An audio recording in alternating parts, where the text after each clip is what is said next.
Have you ever felt the weight of 1,000 unspoken slights, only to have one moment shatter the illusion of civility? Imagine boarding a first-class cabin, every comfort at your fingertips, only to discover that invisible lines of prejudice still run through even the plushest seats. Nadia Brooks, a powerhouse CEO whose innovations have reshaped the tech world, chose to fly the friendly skies incognito, determined to experience her airline service firsthand. What she endured was far from routine, from overly strict ID checks and random security screenings, to service so cold it left her chilled to the bone.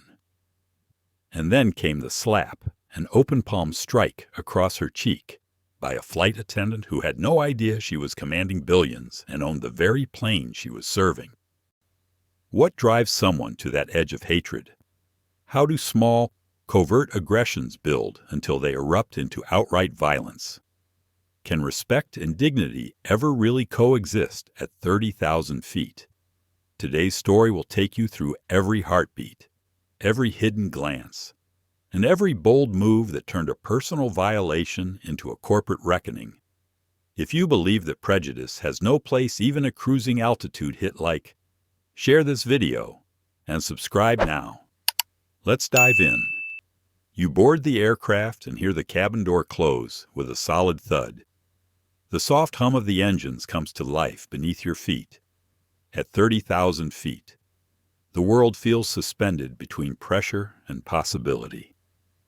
Nadia Brooks settles into her first-class seat, adjusting the headrest with a gentle touch. A single bead of light from the overhead lamp glints off the polished metal of her boarding pass. You'll never guess what happened next on this flight? Nadia exhales, closing her eyes for a moment. She feels the subtle shift in air pressure as the cabin seals. All around her, passengers settle into plush leather seats, their voices a soft murmur. A flight attendant glides down the aisle, offering menus for the in-flight meal. The voice in Nadia's head reminds her that this is not just any flight. She's here to assess every detail, from the check-in counter to the cabin service. She's also very aware of the unspoken rules that still linger in the air. A polite announcement requests carry-on items to be stowed. Nadia catches a reflection of herself in the tinted window. She straightens her designer blazer, but the familiar knot of doubt tightens in her stomach. Am I really invisible up here? The question hovers for a heartbeat. Then she presses it aside. Confidence, she reminds herself. Confidence and calm. It started hours ago at JFK International. Nadia joined the line for first-class check-in, her posture straight and composed. The agent ahead of her was greeted with warmth, a friendly greeting, a shared joke. When it was Nadia's turn, however, the polite smile faded into a neutral expression. The agent's eyes flicked over Nadia's passport photo, her face, and back to the screen. Boarding pass and ID, please, she said, without meeting Nadia's eyes. Nadia handed over her documents and waited. The agent studied the photo, then back at the live image. The pause stretched longer than necessary. A bead of sweat formed at the base of Nadia's neck. She stood perfectly still, breathing evenly. The agent finally stamped the pass and handed it back with a curt nod. Enjoy your flight, Ms. Brooks. No smile, no small talk. Minutes later, Nadia passed through security. Most passengers moved swiftly, but she was asked to step aside. Random additional screening, the agent announced with practiced neutrality. Everyone else's trays slid through the X-ray in seconds. Nadia watched an elderly couple pass without a second glance. She placed her belongings in a bin and lifted her arms for a pat-down. The agent's gloves brushed her arms, shoulders, chest. Nadia's pulse quickened. She kept her expression serene, calculating, noted, once cleared. Nadia made her way to the airline lounge. The modern space offered leather chairs, snacks, high-speed Wi-Fi. She took a seat by the window, ordered a cup of green tea. The flight attendant moved elegantly from table to table, refilling coffee cups. Nadia noticed the difference in how the attendant approached a table of white passengers versus her own. With them, there was warmth. With Nadia, a hint of detachment.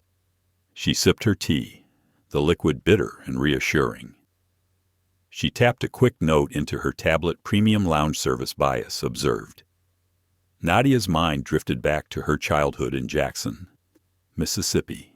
Growing up, her mother worked 3 jobs dawn shifts at a diner, afternoon cleaning offices, evening janitorial work at a hospital.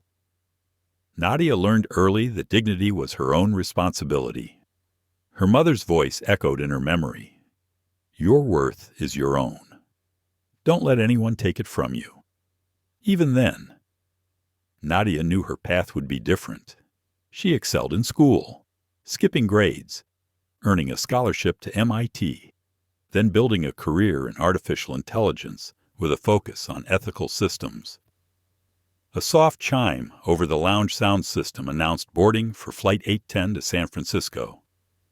Nadia gathered her notebook, tablet, and a slim carry-on. The lounge door opened, and she joined the short line of first-class passengers. Ahead of her, a white businessman joked with the attendant, praising the airline service. Nadia stepped forward, presenting her boarding pass. The attendant's polite smile froze. Seat 2A. Correct, he asked. Scanning her pass with a slight frown, Nadia nodded. Yes. He glanced at her, then down at the document. Please proceed to Gate 12. He pointed, but without the warm guidance he'd given others. Nadia moved on, indifferent to the icy formality. She'd expected it. Through the gate area, she passed families, tourists, business travelers. Some whispered, some stared. Nadia's straightened posture and calm expression betrayed none of her inner reflections. She remembered the dozens of times she'd been underestimated at conferences, in boardrooms, in meetings. Tonight, she was going to see how far the airline's customer experience measured up to its promises. As she stepped onto the jet bridge, a final announcement echoed behind her. Welcome aboard Flight 810.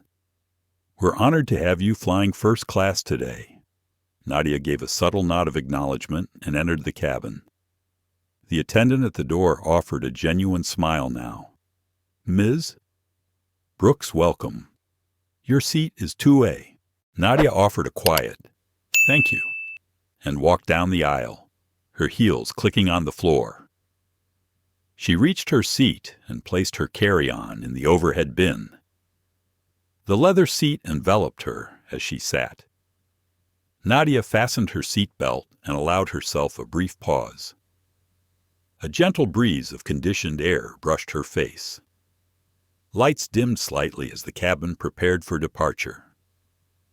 Nadia closed her eyes, took a slow breath, and steadied herself. This flight would reveal more than she expected. Pause for 1 second. This flight would become a turning point. Nadia Brooks, CEO of EthosAI, was seated among strangers, her presence both hidden and powerful. The hum of the engines grew louder. She opened her tablet and began to review her keynote slides for tomorrow's conference, a demonstration of her new AI system designed to detect and mitigate bias in automated decision-making. The irony was not lost on her. She was about to experience bias firsthand. High above the ground, Nadia tapped the screen, adjusted the slide order, and locked her tablet. Ahead lay 5 hours of flight time, the first hour set aside for takeoff and the safety demonstration. After that, she would engage with the cabin crew, observe the service, and document every nuance. By the time Flight 810 touched down in San Francisco, she would have more than data, she'd have first-hand evidence. Nadia Brooks wakes before dawn in her childhood home in Jackson, Mississippi. The narrow bedroom is dimly lit by the slatted light of a single window. She can hear the distant hum of her mother's old pickup truck idling outside. Even at a young age, Nadia understood the weight of her mother's sacrifices. Eleanor Brooks worked 3 jobs to keep food on the table. She cleaned offices at first light, served lunches at a school cafeteria in the afternoon, and scrubbed hospital floors through the night, despite the exhaustion etched in her mother's face. Eleanor's voice remained steady and unwavering whenever she spoke to her daughter about worth and dignity. "Your mind is the only thing they can never take from you," she would say with gentle authority. In elementary school, Nadia discovered that her mind was indeed a precious gift. She devoured every lesson, tackled math problems meant for children twice her age, and read voraciously whenever she found a spare moment. She would curl up in the small closet under the stairs at home with a flashlight and a stack of books. Each page felt like a secret passage to a world where intelligence was celebrated rather than feared. Yet this gift came with its own burdens. Some teachers whispered that she was cheating after she scored perfectly on a standardized test. Others assumed she must be copying from classmates whenever she excelled on group projects. Nadia felt the sting of suspicion cut deeper than any taunt. By the time she reached middle school, Nadia had learned to armor herself with silence and perseverance. When Mrs. Day Caldwell remarked that her brilliance seemed suspicious, Nadia did not cry.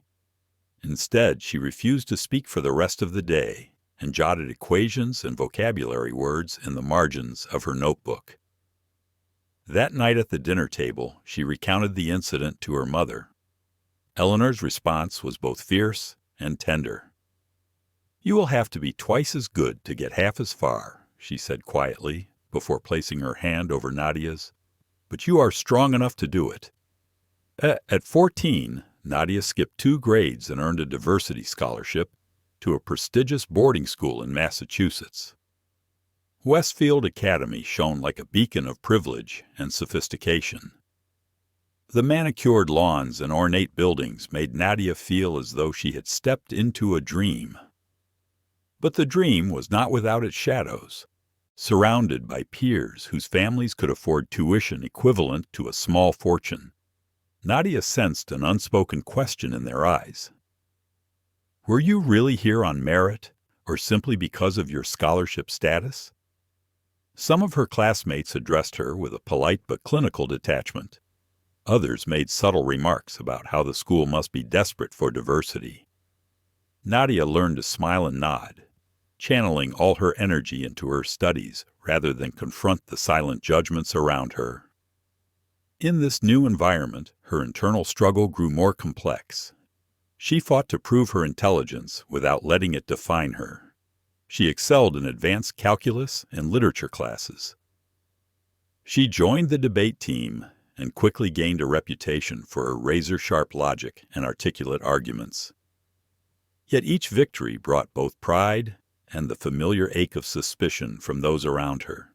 Was she truly this good, or was she simply a novelty? At night she would lie awake in her dorm room, the soft snores of her roommate a distant echo. She would wonder if she was enough or merely a representative token of affirmative action. Acceptance finally came in junior year when Nadia's debate team won the national championship. The moment the trophy was presented, her classmates rose in spontaneous applause. For the first time since arriving, Nadia felt a sense of belonging. The applause did not question her worth. It celebrated it. She allowed herself to smile and even shed a single tear. That victory marked a turning point. She decided then that the world would learn to recognize her talent for what it was, rather than what they assumed it to be. Upon graduation, Nadia received a full scholarship to MIT. Arriving on Cambridge's historic campus, she felt a blend of awe and determination. She majored in computer science and business administration. She immersed herself in research labs and startup incubators. Late nights in the university library were punctuated by cups of cold coffee and pages of code sprawled across her desk. There were times she felt overwhelmed by the expectations she placed on herself. She questioned whether she could measure up to the legacy of the women and men who came before her. In those moments of doubt, she would remember her mother's words about strength and dignity. During her junior year, Nadia landed an internship at a prominent technology firm in Silicon Valley. She envisioned mentorship and collaboration. Instead, she encountered thinly veiled condescension. A supervisor once patted her hand and said, "You are so articulate for someone from your background."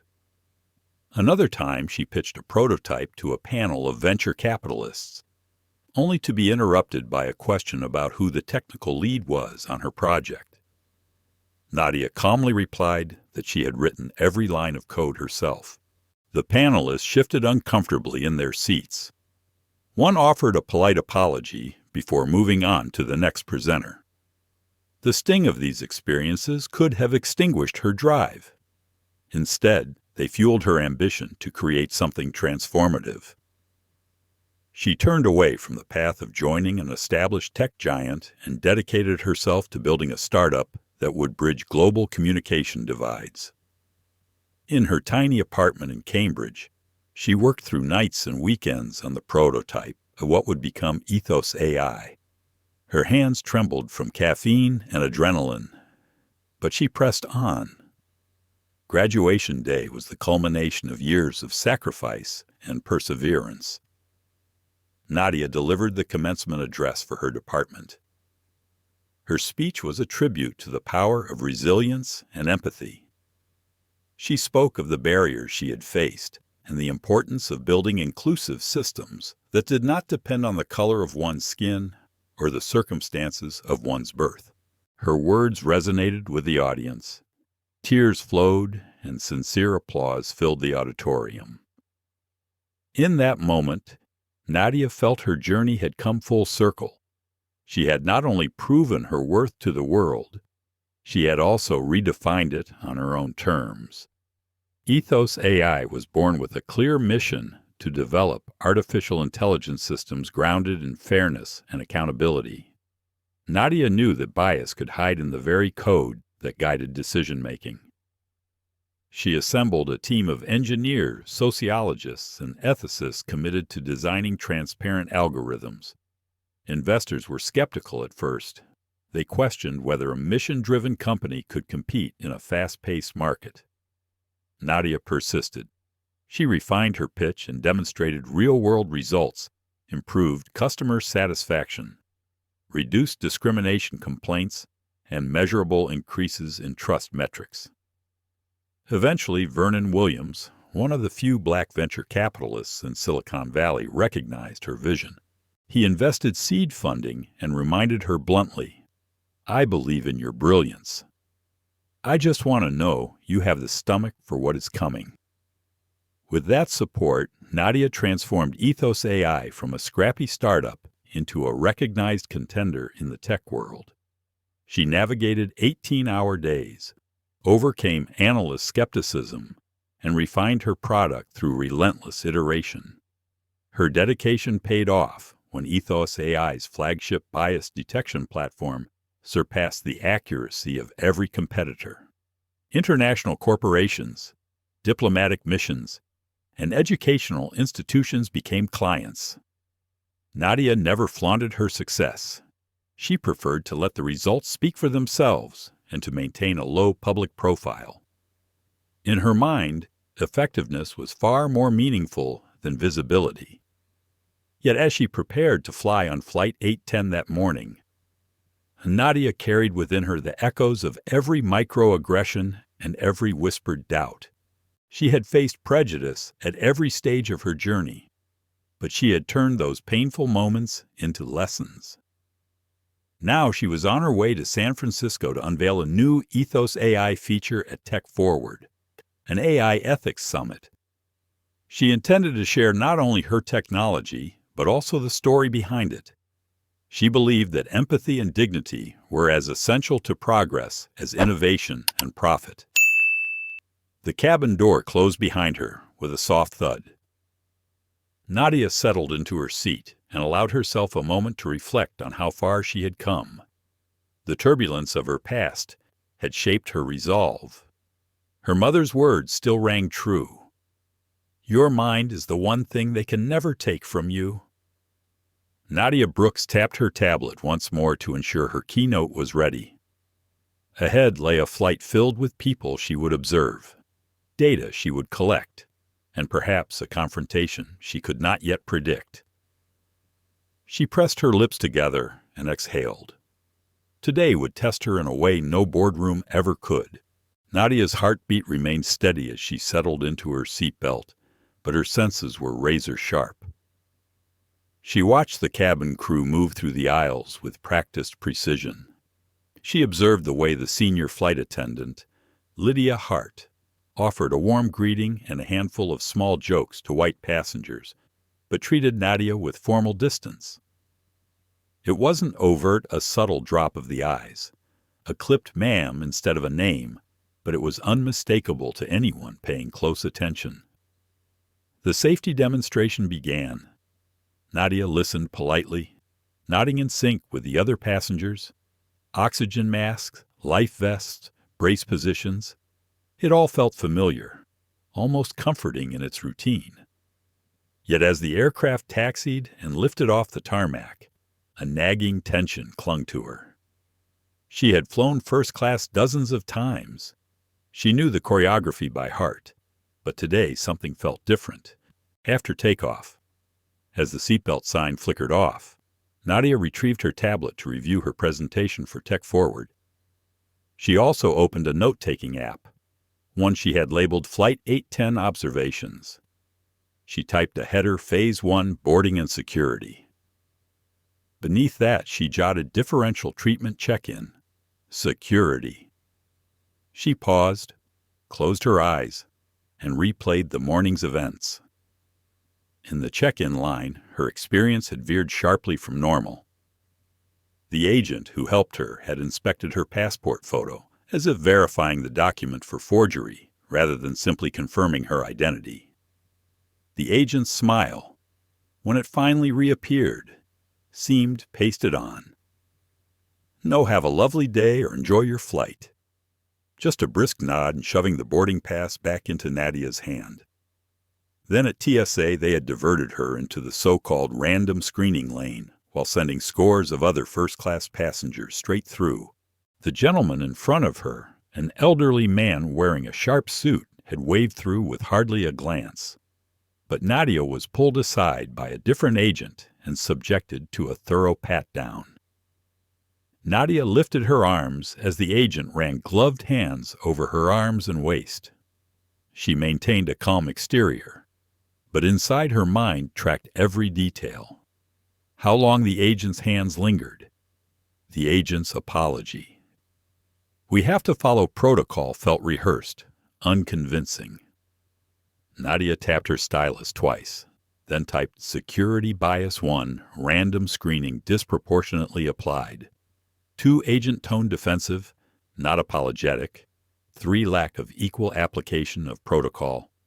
She forced herself to stop writing and close the app.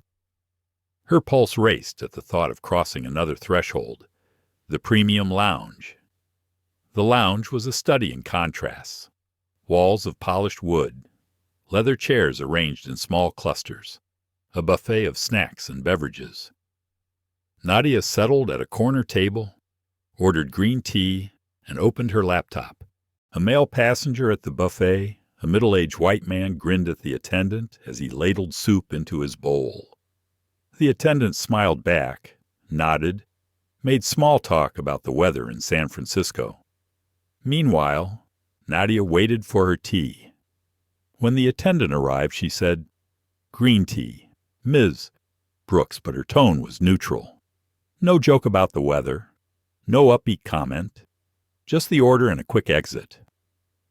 Nadia watched the attendant poll customers for drink orders. It took 3 attempts before Lydia Hart, the senior flight attendant, approached Nadia's table. "Ms. Brooks," she began, but paused, as though uncertain how to finish her greeting. "Your tea, ma'am." She set the cup down sharply and left without looking back. Nadia sipped, letting the warmth spread through her. She stayed silent and calm, though her mind buzzed with questions. Flight 810 had barely been airborne for 30 minutes, and the subtle discrimination had already mounted into a pattern.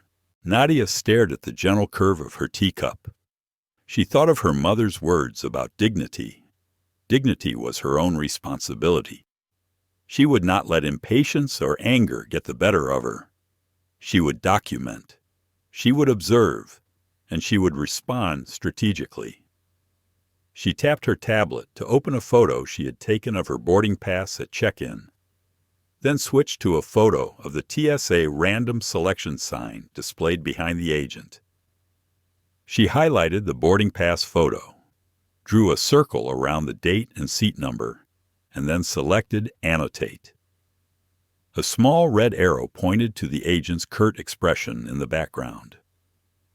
Her next annotation pointed to the TSA checkpoint photo, with a note: "Observe screening protocol only enforced on me." Satisfied, she minimized the photos and returned to her writing. Observation bias is systemic, not isolated, subtle but pervasive. Data needed: number of white passengers diverted versus number of black passengers diverted. She slid the tablet aside and closed her eyes for a moment. The hum of the engines thrummed beneath her. The cabin temperature felt a bit too cool, as if selected to make her uncomfortable. A small voice in her head whispered, "Push back now. Speak up. Confront." But Nadia silenced it. Not yet. Observation first, accuracy second. She would not allow the heat of the moment to cloud her ability to collect evidence. She would not hand her narrative over to emotion. This was about change, not merely reaction. The passengers around her chatted softly. A businessman 2 rows behind Nadia discussed stock markets with a colleague in hushed tones. A mother scolded her child for kicking the seat back. But throughout the cabin, subtle exchanges flickered like shadows. A smile extended to one passenger, withheld from another. A hand offered to help pick up a dropped item, withheld from Nadia when her notebook slipped to the floor. Later, when the flight attendant service cart made its rounds, Nadia observed even more. Lydia Hart approached the first row with a flourish, offering menus and conversation, her tone warm and engaging. By the time she reached Nadia's row, her expression hardened. She placed the menu on Nadia's tray table with a small clatter and turned away without a word. Nadia watched her retreat, the cart rolling like a silent accusation. The moment was enough. Nadia steadied her breath, opened her tablet, and recorded observation service bias number 4 menu distribution tone, bias number 5 service cart speed and placement. She paused to let the significance of each observation sink in. Hours later, she could distill these into a comprehensive report, but now she needed to stay focused on the flight. The calm logic of observation guided Nadia as she worked through her checklist. She mapped out every interaction, every micro moment, as data points in a larger narrative. Each slight, each shifted glance, each clipped greeting became evidence of a structural problem, one that affinity programs or coupon codes could not solve. She referenced her keynote slides, where she would demonstrate EthosAI's new bias detection module. The irony that she was gathering raw bias data in real time on a flight she owned was not lost on her. Later, when the audience at Tech Forward saw her illustration of algorithmic bias, she would reveal that her product had been tested at 30,000 feet that very morning. A steward offered to take her empty teacup. She thanked him with a warm tone and a small smile. His face lit up briefly. He told her he admired her composure and she noted that genuine kindness existed even in the midst of systemic bias. Data point: positive human connections still required effort, but was possible. Nadia considered confronting Lydia directly at that moment, but she knew the theatrics of confrontation would distract from the structural case she intended to build. Instead, she opted to stay composed, to watch, to document. In the soft glow of the overhead light, she tapped her final note for this phase. Evidence collected. Prepare for escalation if patterns persist. The flight path climbed over the Rockies now, and the cabin experienced light turbulence. The seatbelt sign lit up again. Nadia closed her tablet and looked out the window. She saw the jagged peaks below, white-capped and imposing. High above, she was in her element, strategic, calm, vigilant. A hush fell as the attendant's announcement echoed through the cabin. Please remain seated, with your seatbelts fastened until we reach smoother air. Nadia felt the familiar knot in her stomach ease. She was strong enough for what was coming. She had data. She had resolve. Most importantly, she had dignity. Nadia Brooks watched as the service cart disappeared down the aisle and exhaled quietly. She set her tablet aside and leaned back in her seat. The cabin lights had dimmed to a soft glow, creating an intimate atmosphere. Many passengers closed their eyes or began to read. Nadia, however, remained alert.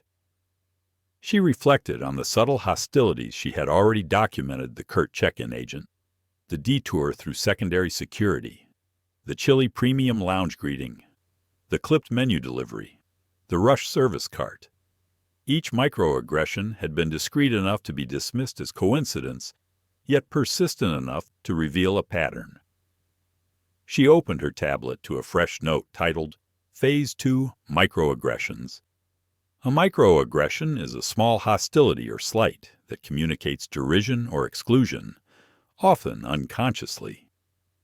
Nadia recognized them because she had lived through them at every stage of her life. Now she was experiencing them at 30,000 feet, in a cabin paid for with her own purchasing power. She tapped the screen and titled her first entry, Lounge Bias Level 1. She described how the self-serve bar had empty tea bags and used sugar packets strewn across the counter, but replenished for other passengers when requested. The tea dispenser sputtered before dispensing green tea, while the coffee machine hissed and then shut off soon as she placed her cup beneath the spout.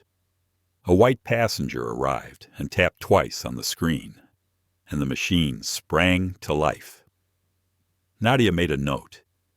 Equipment responsiveness bias. She took a photo of the neglected compartments, paused for a moment to let the engine's hum settle, then scrawled, Evidence of differential maintenance. As she typed, the cabin crew paused to secure the cart. Lydia Hart appeared at the front, speaking quietly to a colleague. Nadia bent her head slightly to catch fragments. Did you see how she ordered 2 meals and then complained? None left for me. That is entitlement. They laughed softly. The laughter felt cold to Nadia's ears. They were masking prejudice behind a facade of professional joking. She tapped Phase 2, Microaggressions Level 2, Unchecked Staff Gossip. Under the text, she added a timestamp. She thought back to Westfield Academy and the nervous laughter that had followed whispers about her scholarship. She remembered notes she had scribbled by hand. Suspected affirmative action, protected token, fake diversity hire. She sat straighter, her spine taut with focus. These microaggressions now seemed more dangerous because they were repeated and institutionalized. They were precursors to larger injustices. She had come prepared to confront them with data. A flight attendant descended the aisle once more, offering water refills. She approached the seat across from Nadia and smiled warmly at the passenger seated there. Nadia observed how she poured the water, her hand steady and deliberate, then repeated the same motion with Nadia's glass, but the water splashed against the rim and overflowed onto the tray. The attendant looked startled, muttered, "Sorry," and retreated without offering a napkin. Nadia retrieved a napkin from her pocket, dabbed at the spill, and typed Phase 2, Microaggressions, Level 3, Service Quality Disparity. Under that, she wrote Needs side-by-side video analysis for timing and angle. She tapped the app's record button and set the timer to capture the next interaction. The next moment arrived. A male passenger wearing a business suit caught the attendant's eye. She greeted him by name. "Good afternoon, Mr. Davis," and asked if he wanted coffee or tea. He chose coffee. She placed the steaming cup in his hand with a smile and lingered for a brief personal exchange. "Are you heading to San Francisco for work?" Her tone was light, friendly. Meanwhile, Nadia waited until the attendant finished before catching her attention. "May I have a coffee as well, please?" The attendant's eyes flicked to Nadia for a fraction of a second. "The machine is behind you," she said abruptly and turned away. Nadia pressed her lips together and returned to her notes. Phase 2, Microaggressions Level. 4, Customer Engagement Disparity. A hush settled as passengers opened menus. It was the perfect moment to observe another nuance. The overhead reading lights clicked on above the row ahead. One passenger reread her book by the gentle spotlight. Across the aisle, another passenger flipped pages in near darkness. Nadia tapped her light switch. It sputtered before emitting a dim glow. She tapped again, and it went out completely. A white passenger 2 rows back tapped his light, and it glowed steadily. The phenomenon felt symbolic of every interaction that day. Nadia tapped Phase 2, Microaggressions, Level 5 Infrastructure Bias. She added, Suggest inspection request post-landing. How else to document? She closed the note and slipped the tablet into her lap. The subtle acts of bias felt wearisome. They built an emotional undercurrent of frustration. Nadia remembered her mother's voice reminding her that bravery sometimes meant endurance before confrontation. She took a deep breath and let the air fill her lungs. The next interaction would be crucial. She set her jaw and steeled herself for the next invite from the service cart. Moments later, the cart reappeared. This time, the attendant wore a different expression. She glanced at Nadia with an eye roll disguised as a blink and kept pushing. A rollover near Nadia's seat sent silverware clattering to the floor. Nadia paused her breathing, steeled her eyes, and then retrieved the fallen fork. She looked at the attendant calmly and said, "Excuse me, I dropped this." She extended the fork. The attendant took it from her hand with a visible sigh, as if it were her own burden to bear. Nadia tapped Phase 2, Microaggressions, Level 6. Emotional Labor Bias. In the note she wrote, Witness Intervention Point. Should further direct clientele survey. The tide of microaggressions felt relentless. Nadia wondered how many passengers had been subjected to the same pattern, yet shrugged it off, blaming themselves or chalking it up to circumstance. The pervasive nature of these slight humiliations underscored how deeply embedded bias could be. She looked around the cabin. Faces blurred in the soft light.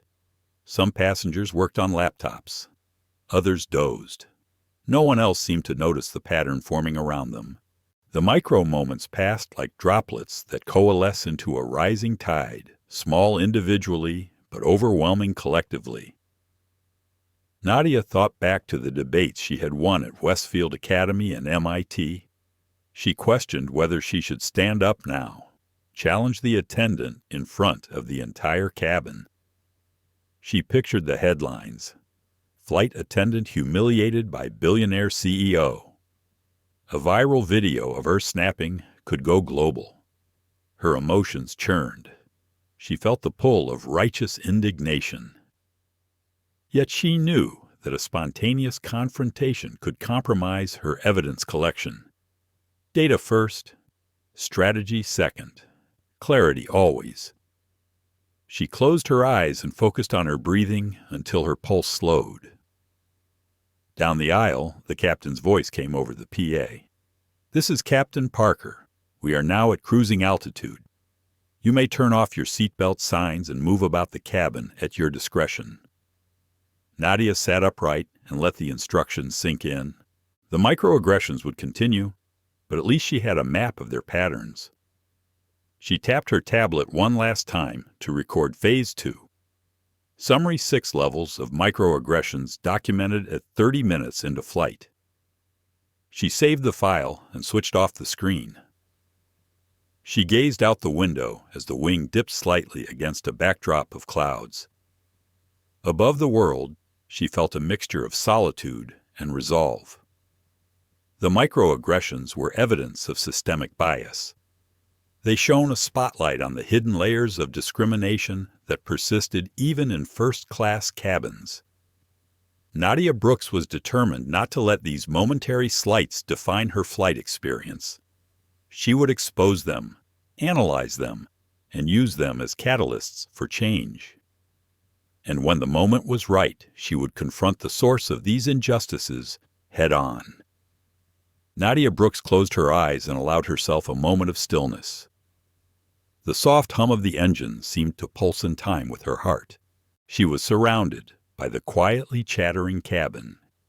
Yet inside her mind, emotions swirled like storm clouds. Part of her burned with frustration at every subtle slight she had endured. Every clipped greeting and every dismissive gesture felt like a personal blow. But another part of her recognized that anger alone could not bring about the change she sought. She had come prepared with evidence and a plan. She reminded herself that clarity and composure would be her greatest strengths. She thought back to the countless times she had faced doubt in her life. The time a math teacher accused her of cheating after she solved an advanced problem in record time. The time a venture capitalist asked if she had a technical lead on her own prototype. The humiliating moment at a gala dinner when a waiter assumed she could not afford the prefix menu. All of these recollections surfaced now, mingling with the morning's events. The microaggressions on this flight felt different only in their setting. They were familiar battles in a new arena. She had fought them before. She could fight them again. Nadia opened her eyes and glanced at the tablet in her lap.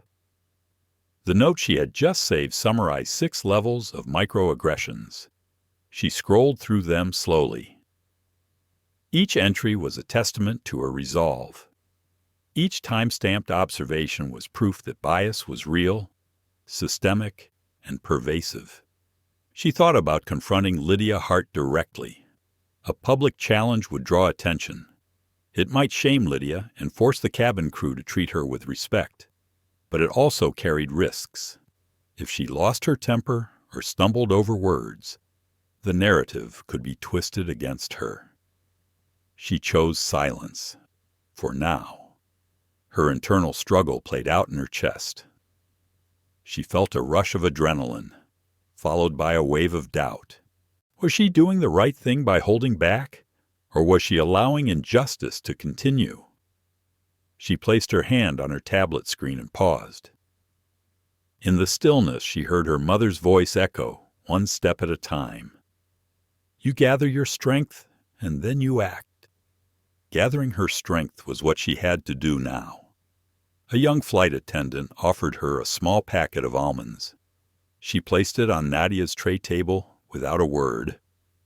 Nadia forced a grateful smile and took the packet. She thought about the emotional labor involved in offering gratitude for subpar service. She tapped her tablet to add an entry. Service courtesy disparity level 7, emotional labor required. Compassion as currency. She saved the note and slid the tablet aside. Dry cabin air stung her throat. She reached for the bottle of water the attendant had provided earlier and took a sip. The water tasted flat, but it soothed her. She leaned back and focused on her breathing. Inhale calm. Exhale frustration. She repeated the mantra in her mind until her pulse slowed. The turbulence was mild, but her emotions felt more jagged than any air pocket. She glanced again at the cabin. Passengers reclined in their seats, chatted quietly, or dozed with eyes closed. None seemed to notice the undercurrent of tension she sensed. It was as if the cabin was a stage on which everyone played their roles. Without overt drama, they accepted the small slights each other endured. Some remained oblivious. Some suffered silently. She refused to remain silent. Her mind wandered to the debate tournaments she had won as a teenager. She remembered the thrill of crafting arguments that cut to the core of an issue. She remembered the careful structure required to present facts and connect them with logic and empathy. That same structure guided her now. She was not angry rhetoric. She was data. She was analysis. She was proof. She would craft an argument so compelling that no one could deny the reality of bias. A flash of guilt edged into her thoughts. She was using other humans as subjects in her experiment. They were unwitting participants in her project. She paused. Ethics were her guiding principle. She would protect privacy and dignity. She would anonymize the data. Her goal was not to humiliate individuals, but to expose systemic failures. She placed a reassuring hand over her heart. She was on the side of justice. Nadia recalled how her mother had taught her empathy alongside ambition. She could feel empathy now, even for Lydia Hart. She imagined the pressures Lydia must face: seniority, performance reviews, customer satisfaction scores, the cocktail of stress factors that might fuel prejudice. Yet empathy did not excuse misconduct. It underscored the need for systemic solutions rather than individual blame. Her chest tightened as a memory surfaced from her first days at Westfield Academy. A classmate had mocked her scholarship status in front of the entire cafeteria. The jeers had cut deep. She had chosen silence then too, but trained herself to channel that pain into determination. She had excelled. She had won championships. She had built a career. Silence had served her before, but it had also left scars. Today she felt those scars and knew that documentation without action would not heal them. A flicker of resolve ignited in her chest. She would act, but only when she had the fullest account. She imagined her keynote at Tech Forward. She would present her AI ethics platform and then reveal that she had tested it in real time on an airline flight. The audience would lean in. The data would speak. Then she would announce a partnership with Horizon Airlines to implement real-time bias detection in their service operations. That was the moment of action she envisioned, not a personal confrontation, but an institutional transformation. Nadia unfolded a sheet of paper she had brought with her. It contained a tentative timeline for her plan. Phase 1, gather evidence. Phase 2, analyze data. Phase 3, propose solutions. Phase 4, implement change. She tapped the paper to her lap and read the headings aloud under her breath. The soft hum of the engines harmonized with her voice. Phase 1 nearly complete. Phase 2 in progress. Phase 3 approaching. She looked at her watch. 2 hours into the flight. The midpoint of this journey would coincide with the moment she initiated her outreach to Horizon Airlines headquarters. She would secure a secure channel with the board of directors. She would brief Marcus Lee, the lawyer seated a few rows back, on the legal implications. She would prepare the ground for a swift corporate response. Her inner turmoil began to resolve into a plan of action. A near silence fell as the aircraft entered a patch of turbulence. The seatbelt sign clicked on. Passengers clasped their armrests. Nadia closed her tablet and fastened her belt. She allowed herself a brief smile. The turbulence was mild, barely noticeable to others, but it reminded her that change often comes with discomfort. The small jolts of shaking were nothing compared to the transformative power she intended to unleash. She exhaled and sank back into her seat. She felt the familiar knot of anxiety ease. She had examined her emotions. She had processed them. Now she was ready for the next phase. She opened her tablet and typed "Inner turmoil analysis completed." Next steps phase. 3 outreach. She saved the file and closed the app. Ahead lay the confrontation of data with reality. She would share her findings. She would propose real solutions. She would demand accountability. And she would do it all from her first-class seat at 30,000 feet above the ground, a place where prejudice and privilege collided. Nadia Brooks opened her eyes and looked at the camera embedded in her tablet. She smiled, a gesture of confidence and compassion intertwined. Then she tapped record. ChatGPT J. Noi, Nadia Brooks sensed the cabin's atmosphere shift as Flight 810 continued eastward. The low hum of the engines remained steady, but an undercurrent of tension rippled through the first-class cabin. Passengers who had earlier seemed engrossed in books or conversations now straightened in their seats. Their eyes flicked toward the front where the service cart had paused near seat 2A. Nadia's gaze met that of Lydia Hart, the senior flight attendant whose polite distance had already grown into something more pointed. As the seatbelt sign clicked off again, Lydia moved deliberately to Nadia's row. Her posture was rigid. She approached with measured steps, carrying the service cart like a strategist bearing a weapon. Nadia tapped her tablet in her lap, ready to document the next encounter. She named the file Phase 3 Tension Mounts and paused the timer. She raised her head, offering Lydia a calm nod. Lydia set down the cart with a soft thud. She opened the top tray and surveyed its contents with a practiced eye. Then she looked up at Nadia. Their eyes locked for a moment that felt suspended in time. Passengers nearby diverted their attention, sensing a silent contest unfolding. The woman who had endured countless microaggressions was now the subject of a direct interaction.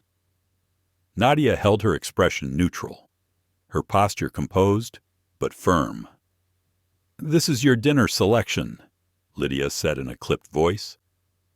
She handed Nadia a menu as though it were a form to be filled rather than a courtesy. She withdrew without a glance, as if her task completed.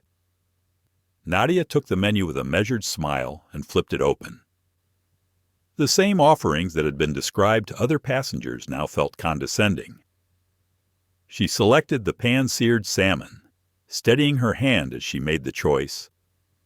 Lydia had turned away, pushing the cart toward the next row, and Nadia jotted a note: Service Disparity Level 8 Menu Presentation. She closed the menu and placed it on the tray table. Moments later, a passenger behind her called Lydia by name and asked a question about the wine list. Lydia responded with warmth and a recommendation. When she returned to Nadia's row, she bypassed her entirely and began preparing a fellow passenger's plate. Nadia watched through the corner of her eye as Lydia plated food with careful artistry for others, while her own tray remained conspicuously empty. She tapped Documenting Service Delay Bias Level 9 Food Delivery Timing and set the timestamp. The imbalance extended beyond service speed. It was as if Lydia saw Nadia not as a guest, but as an anomaly. Nadia reflected on the irony. The seatbelt sign had come on again for a brief patch of turbulence. She felt the slight sway of the cabin. Passengers reached for their seatbelts. Lydia stepped between Nadia and the tray table. adjusting the manual latch of Nadia's seatbelt with unnecessary force. The click of the clasp echoed like a reprimand. Nadia inhaled deeply and bit her lip. She noticed the contrast with how delicately Lydia had adjusted the seatbelt of a white passenger in row 1. She allowed her mind to catalog the moment before releasing her breath. Emotional labor. Bias level. 10 physical boundary breach, she recorded. She tapped backspace to ensure the text was precise. Boundary violation had both literal and metaphorical weight. She reminded herself that she was not powerless. She had evidence. She had strategy. As the turbulence eased, Nadia felt a flutter of nerves. The cabin lights dimmed for the evening service. Lydia lined up trays on the cart like soldiers awaiting orders. Each tray was carefully covered with a silver dome. She moved toward Nadia's row once more. At that moment, Marcus Lee rose from his seat a few rows back. He was the passenger Nadia had noticed earlier, the attorney whose observant glance had reassured her. He approached the cart and spoke quietly to Lydia. "I believe Ms. Brooks has not yet received her meal," he said in a calm but firm tone. "Would you please confirm?" Lydia's lips tightened. She shot a quick glance at Nadia, then back at Marcus. "She will receive it when I have completed these orders," she replied with a stiff, curt nod. Her hand jabbed at a tray as though to mark territory. Nadia watched Marcus step back and return to his seat. His presence had been a subtle show of solidarity. He had interrupted the pattern of disregard. Nadia tapped legal intervention, noted level 11 witness support.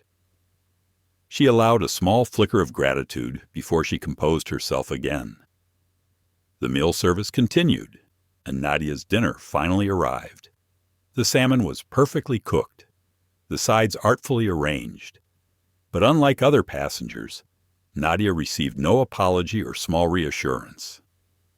She simply placed the tray on her table and secured the cover herself. Lydia moved on without a word of acknowledgement. Nadia took hold of the fork and knife, cut a small piece of fish, and tasted it. The flavor was exquisite, but the experience tasted bitter. She reminded herself that the quality of the meal mattered less than the quality of the treatment.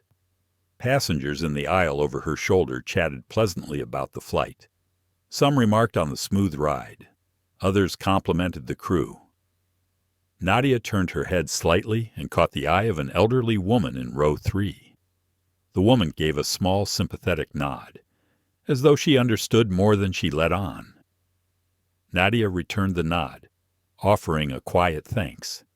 Data point: human empathy outside of official service. After dinner, the cabin dimmed further for rest. Nadia sat quietly, her tablet in her lap, her mind organizing the dozens of observations she had recorded. Phase 4 would require more direct evidence video from Marcus's phone, photos from her own device. She would need eyewitness accounts, time-stamped logs, audio clips. She tapped her stylus thoughtfully. For each slight, she would capture the exact moment. She would build a case too comprehensive to ignore. A notification blinked on her screen. It was a message from Marcus Lee. "Are you okay?" He had noticed the series of slights. Nadia tapped back. "I'm fine. Documenting bias in real time. Thank you for support." His reply: "Always here." She tucked the tablet away. Sleep beckoned, but Nadia refused it. She felt the potency of this flight as both a challenge and an opportunity.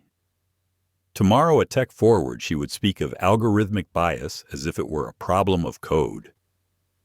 But here she had experienced human bias firsthand.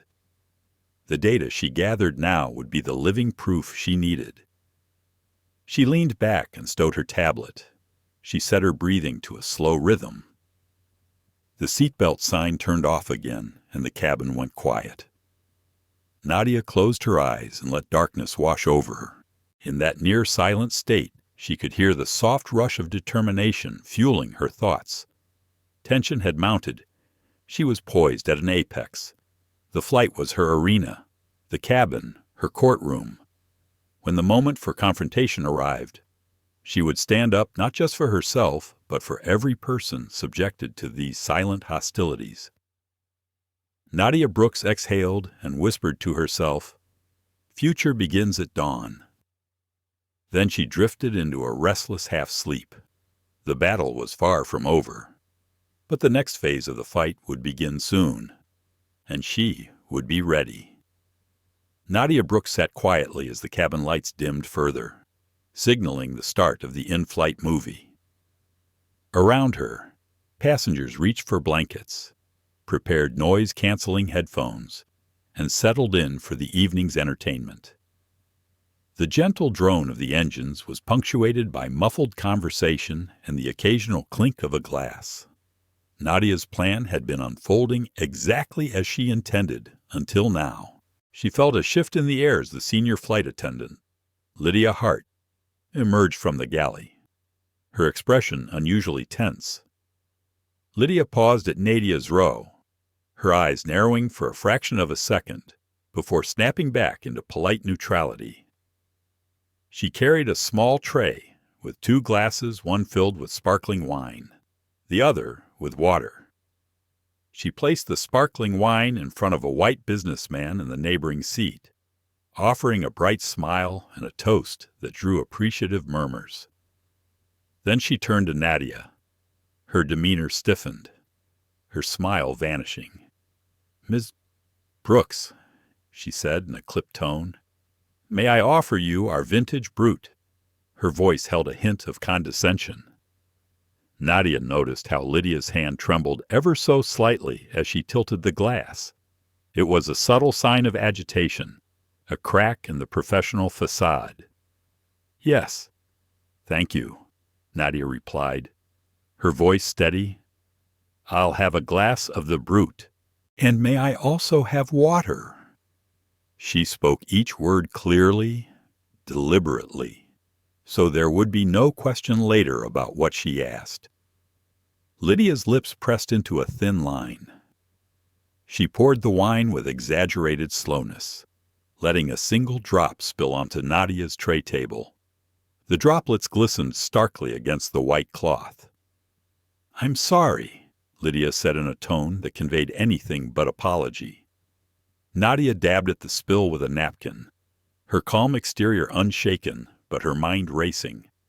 This small accident was predictable. She had documented its service discrepancy level 12. Now she would see how far Lydia would go. The lights dimmed further as the film's opening credits rolled. Across the aisle, the white businessman swirled his glass appreciatively. Nadia reached for her own wine, lifted it gently, and took a slow sip. The champagne was crisp, refreshing, the perfect counterpoint to the tension in the air. She exhaled softly. Suddenly, the cabin jolted an unexpected pocket of turbulence. The seatbelt sign clicked on. Lydia's hands flew to steady the cart, but her eyes never left Nadia. In that moment of distraction, the wine glass Lydia had just placed wobbled precariously on the tray. Instead of catching it, Lydia allowed it to tip. Red wine and sparkling bubbles cascaded over Nadia's lap. The cold liquid soaked into her pants, chilling her. "Oh, I'm so clumsy," Lydia exclaimed in a sing-song voice that grated on Nadia's nerves. "The turbulence must have caught me off guard." She turned away, leaving the wreckage of Nadia's immaculate attire behind her. Passengers gasped and leaned forward to stare. A few whispered. Nadia pressed the napkin to her leg, shutting off the urge to speak. "This wasn't an accident," Marcus Lee whispered from his seat behind Nadia. He leaned forward and offered his own napkins. Nadia accepted them with a nod. She let him tend to the spill.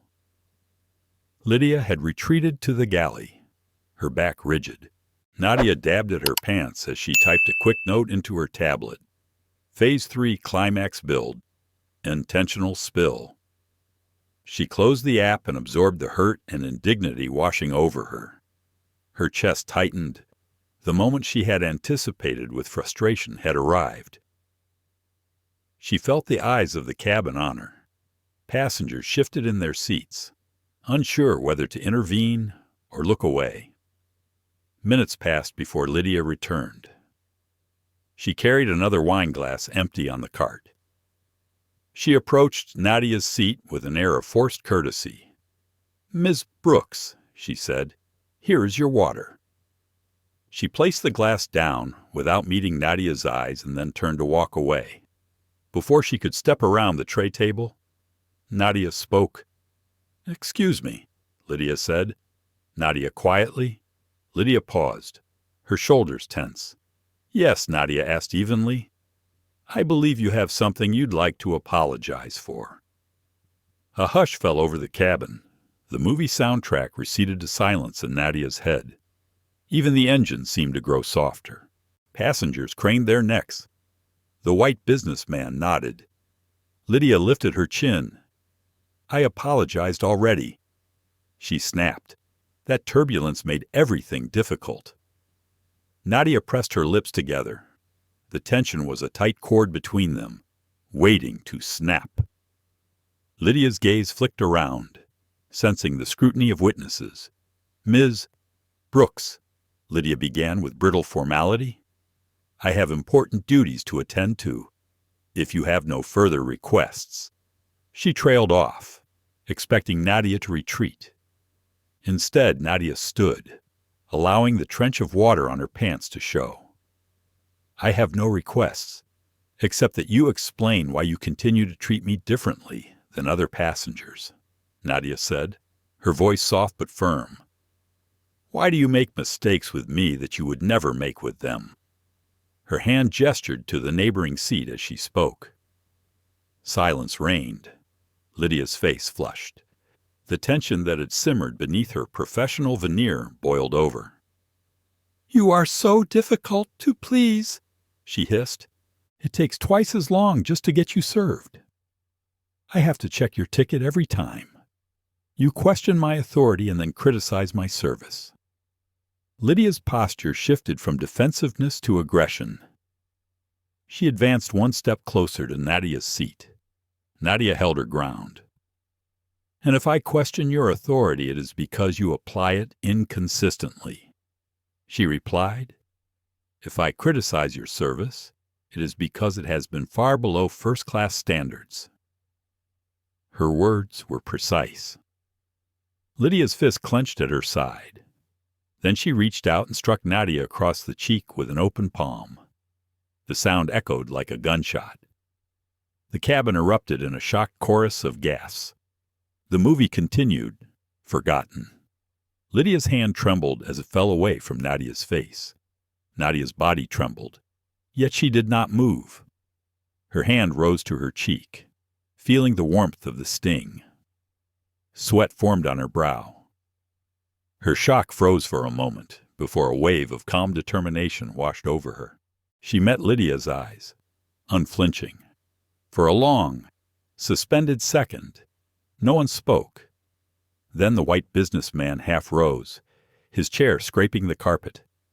An older woman gasped. A man too rose back, fumbled for his phone. Lydia stood rigid, her lips parted as though she might apologize. She did not. Captain James Parker's voice crackled over the PA. "Ladies and gentlemen, this is your captain speaking. Please remain seated with your seat belts fastened. We have an incident in first class that requires immediate attention." The voice was crisp, authoritative. In the galley, Michael, a younger flight attendant, materialized beside Lydia. He whispered urgently, "Ms. Hart, maestro of service, said a quiet apology is not enough. Security protocol requires a formal incident report." Lydia's shoulders sagged. She mouthed, "The passenger provoked me," but Michael shook his head. Captain Parker's voice came again. "This cabin must be cleared for safety. Ms. Brooks, are you all right?" Nadia lowered her hand from her cheek and nodded. "Physically, yes," she said softly. His tone shifted, not as a passenger, but as a leader ensuring welfare. Nadia's heart pounded, but she remained composed. Lydia stood off to the side, her face ashen. For the first time, she saw the consequences of her actions. Passengers watched in stunned silence. Marcus Lee extended a hand, but Nadia shook her head. She would not let anyone reassure her now. The moment had exploded into clarity. A single act of violence laid bare months of microaggressions. It was the culmination of every slight, every whispered joke, every condescending glance. And now it would become evidence. Captain Parker announced that ground security would meet the aircraft upon landing. Lydia was relieved of duty, escorted to the crew rest area. The cabin would be served by Michael for the remainder of the flight. The shift in power was palpable. Nadia returned to her seat, the sting on her cheek throbbing gently.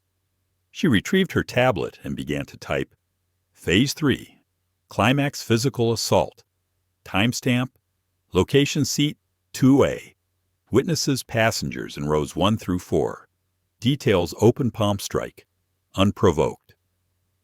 She paused to let the weight of the moment sink in. Other passengers leaned into muttered conversations, some offering supportive glances. Marcus gave a subtle nod of approval. Nadia closed her tablet and set it aside. She allowed herself a breath. The evidence was now undeniable. The cabin returned to a subdued hum. The incident would ripple through every subsequent event of the flight. For Nadia, the slap was the line in the sand. She would proceed with the next phase's documentation, revelation, and transformation. But for now, she embraced the moment of undeniable truth. Nadia Brooks lowered her hand from her cheek and pressed her fingertips against the warm sting. She felt her pulse in her temple as the echo of Lydia Hart's palm against her skin reverberated in her mind. Around her, the first-class cabin was frozen in disbelief. The movie on the personal screens continued silently while passengers processed what they had witnessed. Marcus Lee reached over and whispered, "Are you all right?" Nadia gave a small nod and whispered back, "Thank you." Captain James Parker's voice came over the PA system with calm authority. "Ladies and gentlemen, this is Captain Parker speaking. We have received notice of an incident in first class. For your safety and comfort, we ask that you remain seated with your seatbelts fastened while we address the situation. We apologize for any inconvenience." Nadia's heart pounded as she realized the full impact of what had just occurred. This was no longer a private affront. It was a matter of official record. As the seatbelt sign blinked off, Michael, the younger flight attendant, entered the cabin. His expression was serious but respectful. "Ms. Brooks," he said, "on behalf of Horizon Airlines, I want to apologize for the unacceptable behavior you endured. Lydia Hart has been relieved of her duties for the remainder of the flight pending a formal investigation. May I offer you another beverage?" Nadia met his eyes and saw genuine concern. "Thank you," she replied quietly. "A glass of water would be fine." Michael knelt beside her seat and placed the glass on her tray table with gentle care. His manner was in stark contrast to Lydia's earlier cold precision. Nadia took a slow sip. She closed her eyes for a moment and allowed herself to regroup. Moments later, the galley telephone chimed, followed by Captain Parker's voice again. "Ladies and gentlemen, this is Captain Parker. We have received direct communication from Horizon Airlines Regional Management. They will address us shortly." The cabin lights brightened slightly as passengers exchanged curious glances. A new voice filled the cabin, clear, confident, and authoritative. "Good evening, everyone. This is Victoria Harrington, Regional Director of Operations for Horizon Airlines Western Division. I want to begin by expressing our deepest apologies to the passenger involved and to all of you for witnessing such unacceptable behavior on board. That behavior is completely contrary to our values of respect and service. The flight attendant responsible, Ms. Lydia Hart, has been suspended pending further review. We have instructed Captain Parker to ensure your comfort and safety for the remainder of the flight. Passengers murmured in surprise. Victoria Harrington continued, Our passenger. Ms. Brooks was unjustly treated today and we will make it right. Upon landing, Ms. Brooks will be invited to meet with me directly. Additionally, all passengers on this flight will receive a full refund and a travel credit as a token of our apology. We are committed to a thorough investigation and to implementing measures to prevent such incidents from ever happening again. Thank you for your patience and understanding. Enjoy the rest of your flight. Nadia opened her eyes and scanned the cabin. Passengers nearest her offered sympathetic smiles and nods. A woman 2 rows ahead mouthed, I'm sorry. Nadia returned a gracious nod of thanks. She felt a surge of relief. The corporate acknowledgement was swift and comprehensive. It signified that the incident had escalated to the highest levels. Marcus Lee leaned in again. I recorded everything he said softly. I have the video if you need it. Nadia felt a wave of gratitude for his support. Thank you, Marcus, she replied softly. I think I might take you up on that. She tapped her tablet and brought up the notes she had been compiling. The timeline of microaggressions led seamlessly to the physical assault.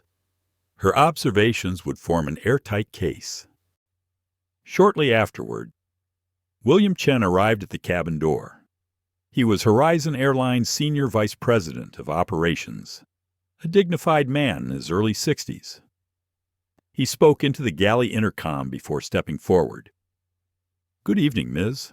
Brooks, he said, his voice carrying both respect and solemnity. My name is William Chen. On behalf of Horizon Airlines, I want to apologize to you personally for what you endured. The entire executive team is aware, and we are mobilizing all resources to address this matter comprehensively. Nadia offered a small smile. Thank you, she said simply. She appreciated the personal apology and the gravity in his tone. We want to ensure your well-being. She continued, If there is anything you need, please let us know. We take full responsibility.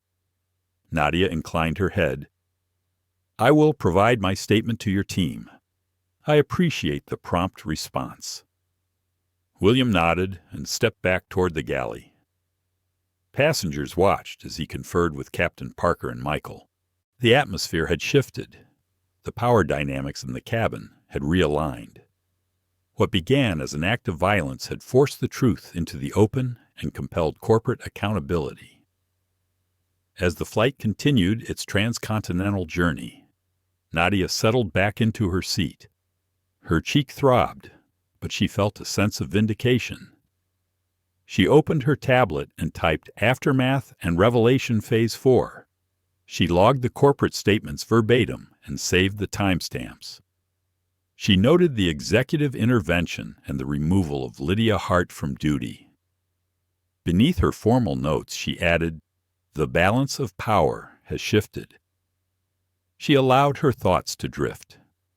The revelation that Horizon Airlines regional director would personally meet with her made her reflect on how influence and responsibility intertwined. A private passenger had become a focal point of corporate action. Her identity, still unspoken among most passengers, held weight far beyond her seat assignment. She had not intended to reveal her role as owner of the airline. Yet through her composed strategy, she had compelled the company to respond as if she were their most important client. Turbulence gently rocked the plane, and the seatbelt sign lit up again. Nadia fastened her belt and felt the presence of other observers. The cabin had quieted. The in-flight movie credits scrolled to an end. Passengers retrieved their belongings from overhead bins. Nadia had an hour before descent into San Francisco. She used the time to reorganize her laptop files, preparing a concise report of events.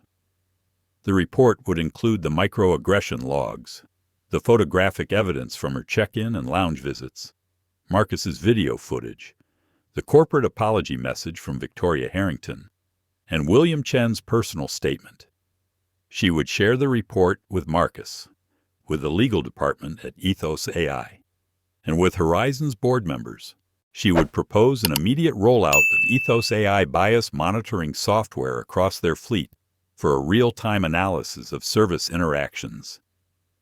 As she compiled her notes, the door to the galley opened once more. Lydia Hart appeared, escorted by 2 human resources representatives. Her shoulders slumped, her uniform rumpled, her face conveying regret and fear. Passengers turned to watch. Lydia's eyes flicked to Nadia and then away. The reality of her actions had sunk in. She approached reluctantly, her hands shaking. "Ms. Brooks," said Lydia quietly. I don't know what to say." Lydia's voice wavered. Nadia set her tablet aside and looked at her. "Thank you for coming," she said gently. "I want you to know that I do not wish to ruin your career. I want to see systemic change more than I want punishment. Start by acknowledging what happened." Lydia swallowed hard. You slapped me?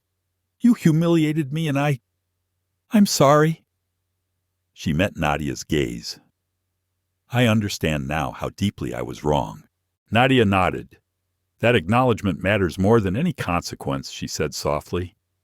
"It is the first step toward real change."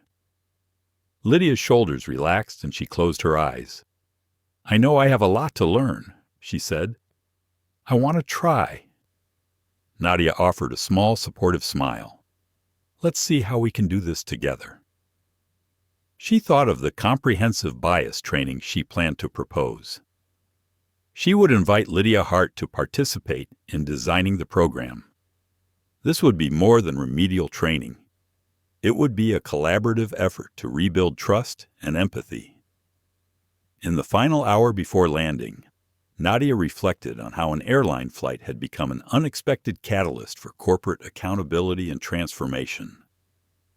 The slap had been the dramatic apex, but the real work lay ahead in the quiet implementation of systemic reforms. She looked out the window as the sun dipped below the horizon, painting the sky in shades of pink and gold. That beauty above the clouds reminded her of the possibility for progress. Nadia Brooks remained seated as Flight 810 taxied to a quiet gate far from the usual first-class terminal. The captain's voice came over the speakers again, his tone solemn and respectful. "Ladies and gentlemen, welcome to San Francisco International Airport. We ask that you remain seated until ground staff have completed their special arrival procedures. On behalf of Horizon Airlines, thank you for your cooperation." The cabin was hushed, passengers exchanging puzzled glances. Through the window, Nadia could see a small team of airline executives and security personnel standing at attention near a private jet bridge. Their presence was unusual, something reserved for VIPs or critical incidents. Nadia straightened in her seat, catching Marcus Lee's eye. He nodded quietly. He had seen the text Nadia had sent earlier. Incident on 810. Protocol oversight initiated. Now she would see the first fruits of her quiet strategy. The cabin door opened, and instead of the typical rush of ground crew, William Chen stepped aboard, flanked by Michael and 2 human resources representatives. He made his way down the aisle with deliberate pace. Passengers craned their necks to watch. Most assumed he was here to comfort the wrong passenger. Few realized he was here to meet with the owner of Horizon Airlines herself. At row 2, William paused and spoke directly to Nadia. "Ms. Brooks," he said, his voice warm but firm. On behalf of Horizon Airlines, I want to personally apologize again for what occurred today. Your feedback has been invaluable. We are taking immediate steps to address systemic issues. Would you come with me to the lounge for a brief meeting? Nadia offered a courteous nod. Yes, thank you, she replied. She gathered her belongings, tablet, notebook, the small bag she kept at her feet, and stood. As Nadia and William made their way to the private lounge, passengers whispered among themselves. They murmured about corporate accountability and wondered at the identity of the passenger who had wielded such influence. Nadia recalled that she had not yet revealed her ownership to the entire cabin. That revelation would come in due time. For now, she maintained her calm. Inside the lounge, comfortable seating and a conference table awaited. Evan Sinclair, the Vice President of Human Resources, waited with a tablet in hand. He looked up and bowed his head slightly. Ms. Brooks, thank you for joining us, he said. We have prepared a preliminary report of grievances and proposed actions. We wanted to get your input before finalizing our response. Nadia sat and opened her notebook. Thank you, she said. I appreciate your swift response. She tapped a few keys on her tablet and projected her Phase 4 report onto the small screen, a timeline of 12 documented incidents culminating in the physical assault. She highlighted the timestamp of the slap, the corporate apology broadcast, and the removal of Lydia Hart from duty. William leaned forward. This is extremely comprehensive, he said. We will integrate these findings into our executive summary for the board. Our goal is to implement real-time bias detection across all service interactions. We intend to pilot your EthosAI system on 10 flights next month. That was the moment Nadia had anticipated. She offered a modest smile. That sounds like a strong first step. My team will work directly with your IT and operations departments to integrate the software. We can start with a limited rollout and expand based on performance metrics. Evan tapped his tablet. We will also conduct a full audit of all discrimination complaints filed over the past 5 years, he said. We suspect patterns of underreporting and inconsistent follow-up. We will ensure every allegation has been documented and addressed appropriately. We will restructure our training program so that every flight attendant completes advanced bias and empathy workshops. We will also create a whistleblower channel so employees can report concerns anonymously without fear of retaliation. Nadia nodded in approval. Those measures sound essential. William interjected. I would like to propose one more initiative, he said. I have invited Marcus Lee to join us. He has offered legal counsel and data analysis assistance. His firm specializes in civil rights litigation and corporate accountability. Ms. Brooks, do you agree? Nadia looked to Marcus, who stood at the edge of the lounge. He stepped forward and extended his hand to Nadia. Ms. Brooks, as you requested, I documented video evidence on my phone. He said, but more importantly, I stand ready to help Horizon Airlines develop industry-leading standards for equitable treatment. My firm can co-chair a passenger equity alliance with your EthosAI Foundation, ensuring transparency and community engagement. Nadia shook his hand firmly. I welcome that partnership, she said. Together, we can create systemic change not just for Horizon, but for the entire aviation industry. Evan Sinclair scribbled notes on his tablet. Miss Brooks, we will formalize these initiatives and present them to the board at tomorrow's emergency session, he said. Will you be available to address the board directly? Nadia smiled. Yes, I will attend. We will need to set measurable goals and milestones. I want regular progress reports and quarterly reviews. William nodded. We will arrange everything. Thank you for your leadership. They stood and shook hands again. Nadia turned to William. I also want to meet with Lydia Hart. She said, I believe she deserves an opportunity to learn and grow from this experience. I would like her to join the pilot training for our new bias detection program as a participant and later as an instructor. William blinked in surprise, but then offered a respectful smile.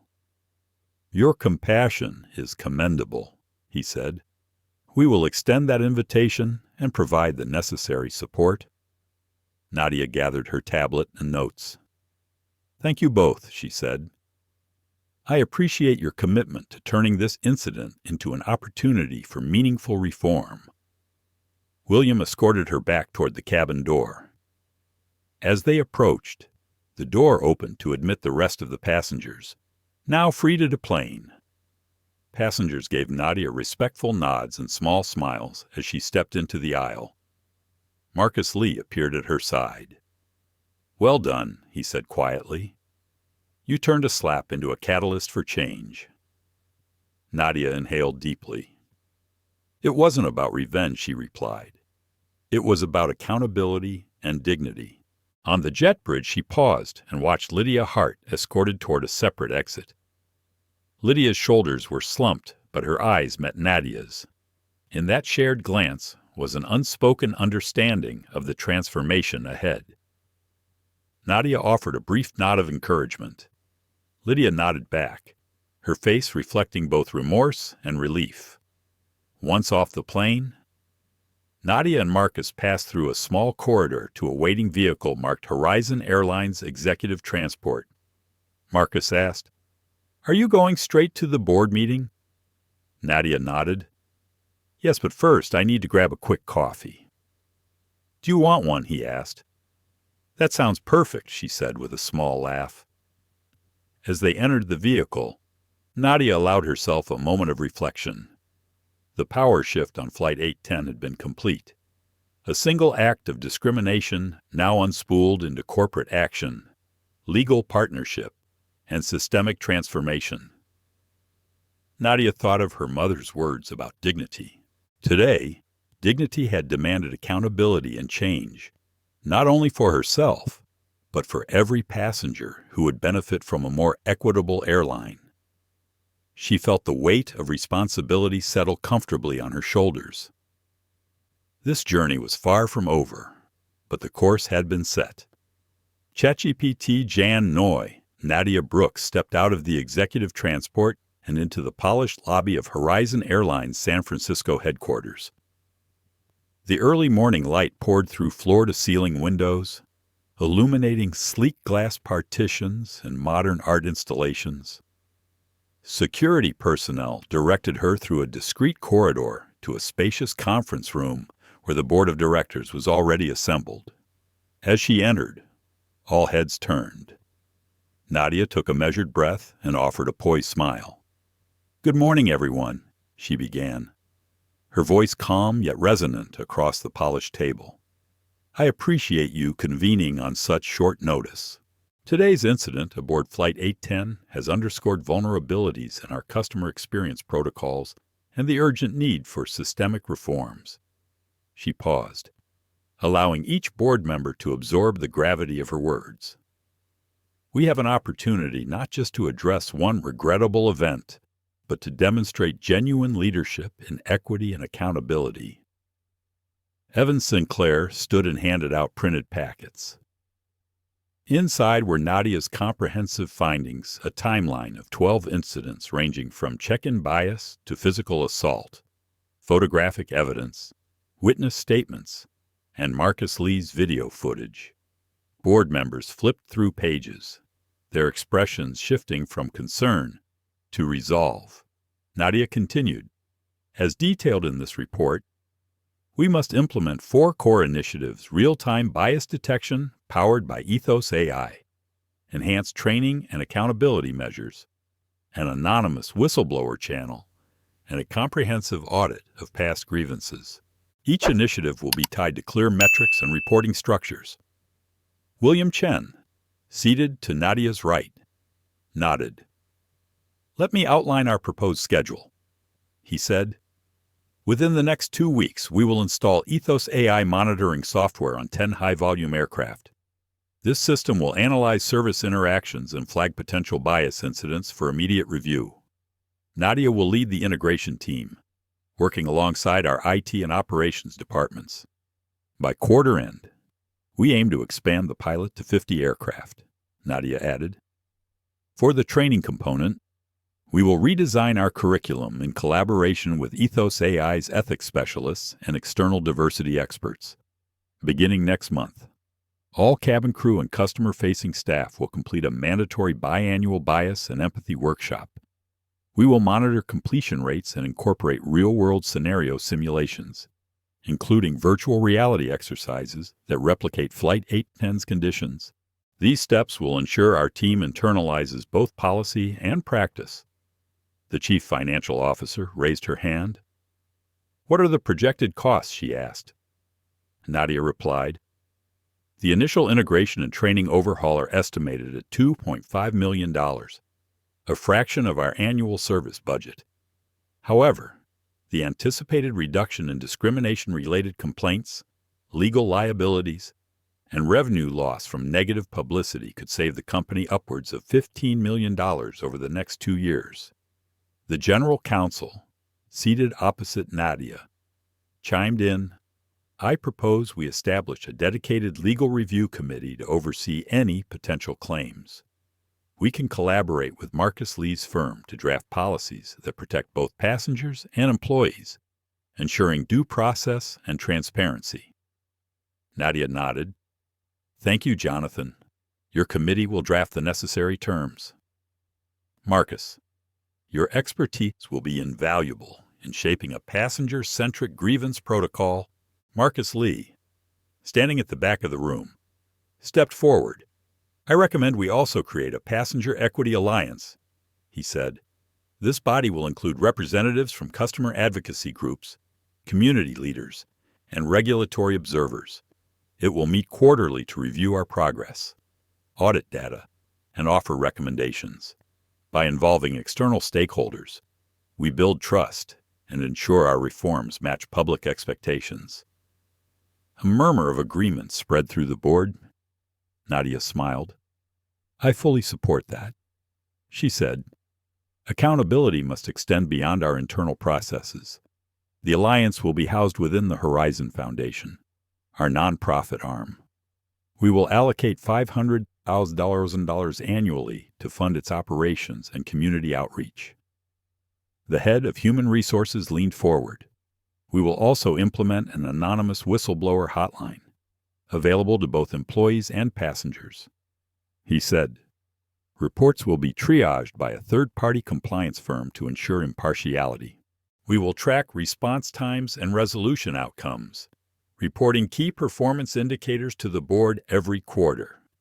Nadia added, "To ensure leadership accountability, each department head will have bias-related goals in their performance reviews.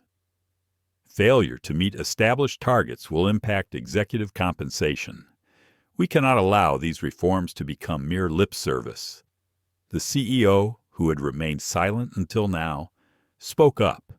"Nadia, your leadership has been exemplary," he said sincerely. "You have transformed a crisis into a catalyst for positive change. The board unanimously supports your proposals. Let's move forward with the implementation immediately." A collective sense of purpose filled the room.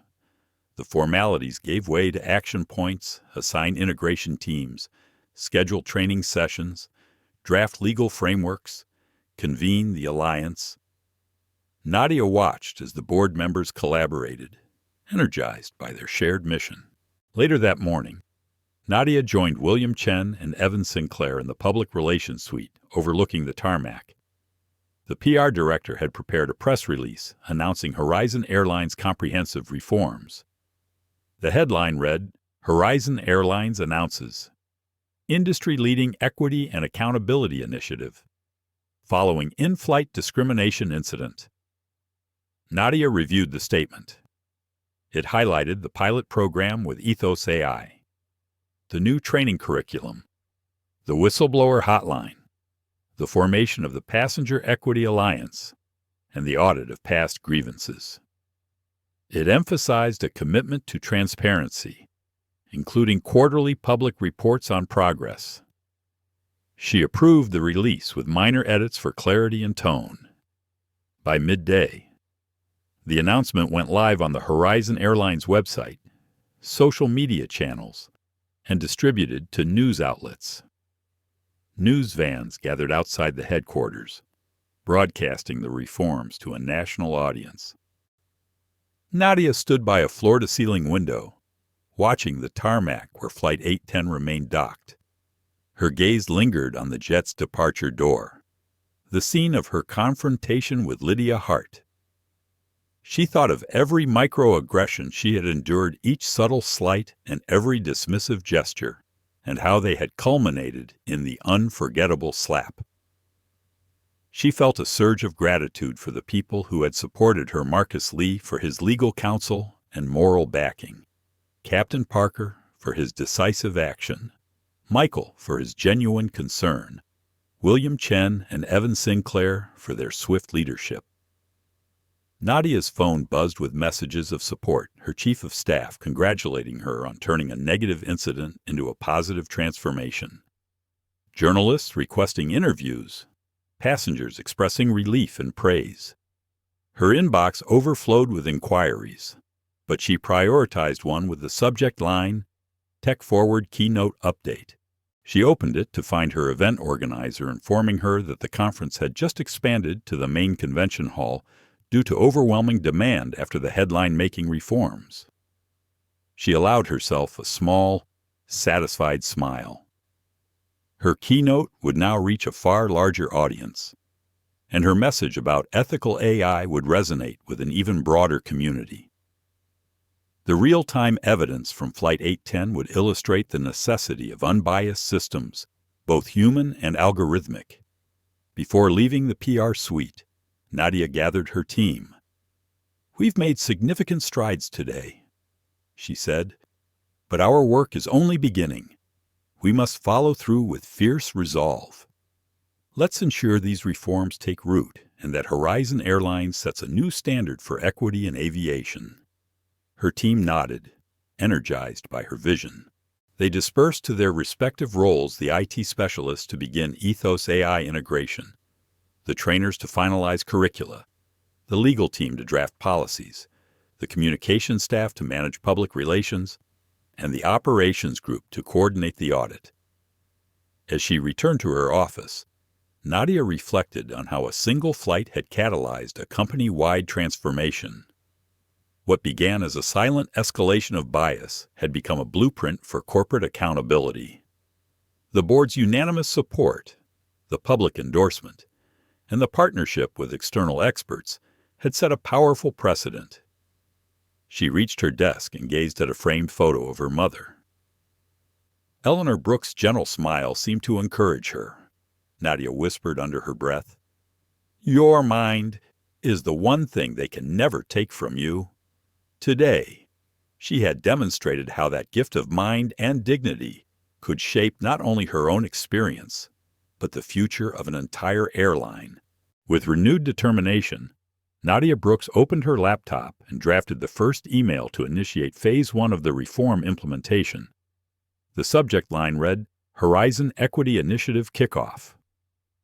She began typing, "Now is the time to turn words into actions," and her fingers flew across the keyboard as she set a new course for Horizon Airlines, one anchored in accountability, transparency, and unwavering respect for every passenger. Nadia Brooks stood at the front of Horizon Airlines' newly inaugurated Equity and Inclusion Training Center 6 months after the incident on Flight 810. The room was expansive, bathed in natural light streaming through floor-to-ceiling windows overlooking the tarmac. Rows of chairs faced a stage equipped with virtual reality stations, interactive screens, and expert facilitators. In the front row sat flight attendants, gate agents, and customer service representatives from across the airline's network. Their expressions varied from anticipation to curiosity. Today, they would begin a new chapter. Nadia's heart swelled as she surveyed the room. This was more than a training session. It was the embodiment of every lesson learned from that flight.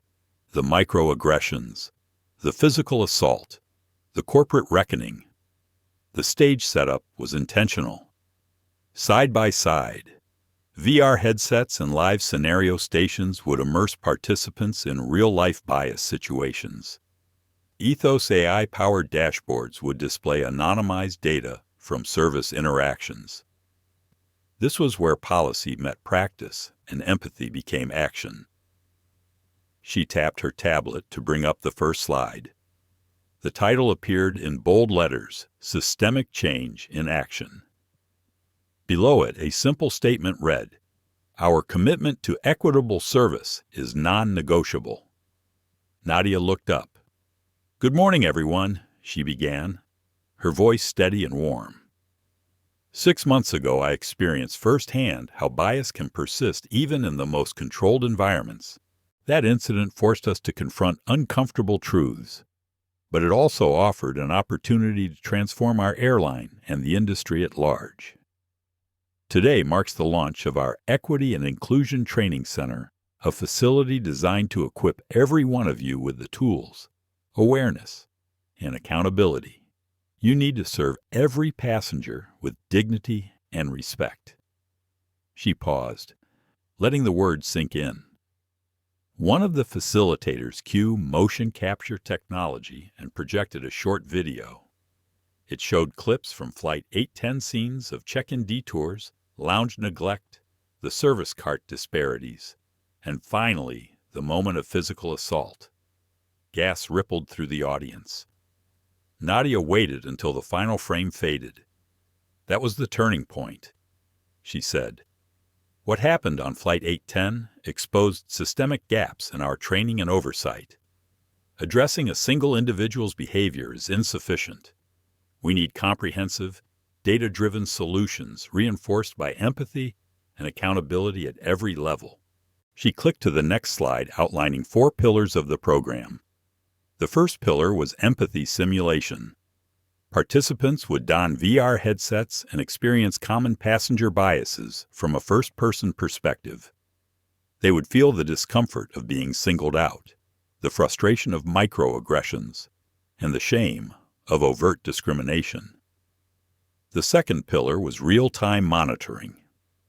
EthosAI analytics would flag potential bias incidents for immediate managerial review rather than waiting for formal complaints. The third pillar was whistleblower protection. Anonymized reporting channels ensured employees could report concerns without fear of retaliation. The final pillar was community engagement. We would establish a passenger equity alliance composed of community representatives, legal experts, and customer advocates to provide ongoing oversight. An engineer from EthosAI stepped forward to demonstrate the software. She selected a training video clip showing a flight attendant offering a drink to a white passenger with warmth, then serving the same drink to a passenger of color with detachment. EthosAI's interface highlighted disparities in tone, duration, and service quality. It calculated a bias score and suggested corrective coaching. The audience watched as the software translated observations into actionable insights. One of the gate agents leaned forward, intrigued by the prospect of immediate feedback rather than relying on anecdotal reports. Next came the VR demonstration. Nadia invited Lydia Hart to the stage. Once at the forefront, Lydia slipped on a headset. For 2 minutes, she experienced the perspective of a black passenger repeatedly denied meal options, forced into additional security screenings, and subject to dismissive service. The footage ended with her being physically struck, a frantic simulation that left Lydia visibly shaken. She removed the headset, and tears glistened in her eyes. "I never realized how it felt," she said quietly. "Not until I walked in her shoes." Nadia stepped forward and placed a comforting hand on her shoulder. "The goal is not to shame, but to understand. Only through empathy can we commit to lasting change. Roundtable discussions followed. Groups of flight attendants and agents rotated through scenario workshops. They practiced de-escalation techniques, bias interruption strategies, and empathetic communication. A senior flight attendant confessed, "I had no idea these small actions added up to discrimination. I thought I was just following protocol." Several participants nodded in agreement. Each group drafted a personal commitment statement, pledges to call out bias, offer genuine apologies, and advocate for equitable service. An external monitor from the Passenger Equity Alliance observed the sessions, taking notes and providing real-time feedback. He approached Nadia afterward. "This model is groundbreaking," he said. "Other airlines are eager to adopt it. Your willingness to partner with community stakeholders has set a new industry standard." Nadia nodded. "Transformation requires collaboration," she replied. "We cannot solve systemic issues in isolation." 2 days later, Nadia traveled to Washington, D.C. to meet with the Department of Transportation. She joined Marcus Lee and Victoria Harrington to present the Equity and Inclusion Framework. They shared the progress made at Horizon Airlines, over 95% completion of bias training, a 50% reduction in discrimination complaints, and positive passenger sentiment scores rising by 20 points. The DOT expressed support and offered to showcase the framework as a model for national guidelines. Nadia articulated the broader vision: AI-powered bias detection in all transportation sectors, from buses to rideshares to cruise lines. The data and real-world impact from Flight 810 lent credibility to ambitious regulatory reform. Back in San Francisco, Horizon's board celebrated the successful pilot. William Chen announced that other major carriers had inquired about licensing EthosAI's monitoring system. Industry publications lauded Horizon as a leader in corporate responsibility. Nadia reflected on how a single flight had originated this ripple effect. The story of Flight 810 had moved from a viral incident to a catalyst for industry-wide transformation. In the months that followed, the Passenger Equity Alliance convened quarterly. It published public reports detailing bias metrics, corrective actions, and best practices. Stakeholder engagement deepened trust between Horizon and its customers. Flight attendants who once saw the training as punitive now championed it as essential. The culture had shifted from reactive apologies to proactive accountability. At the next Tech Forward conference, Nadia delivered the keynote address to a packed auditorium. She recounted her work at EthosAI and the lessons of Flight 810. She unveiled a new open-source toolkit for bias detection in customer service industries. The applause was thunderous. Her message was clear. Ethical innovation demands empathy, transparency, and structural commitment. As Nadia exited the stage, a young flight attendant approached her. "Thank you for leading this change," she said. "Because of this program, I feel empowered to do the right thing." Nadia smiled and placed a reassuring hand on her arm. "Keep holding yourself and your colleagues accountable," she said. "Our journey toward equity never ends." That evening, Nadia flew home on a quiet red-eye. She settled into her first-class seat, a symbol of privilege she had transformed into a platform for progress.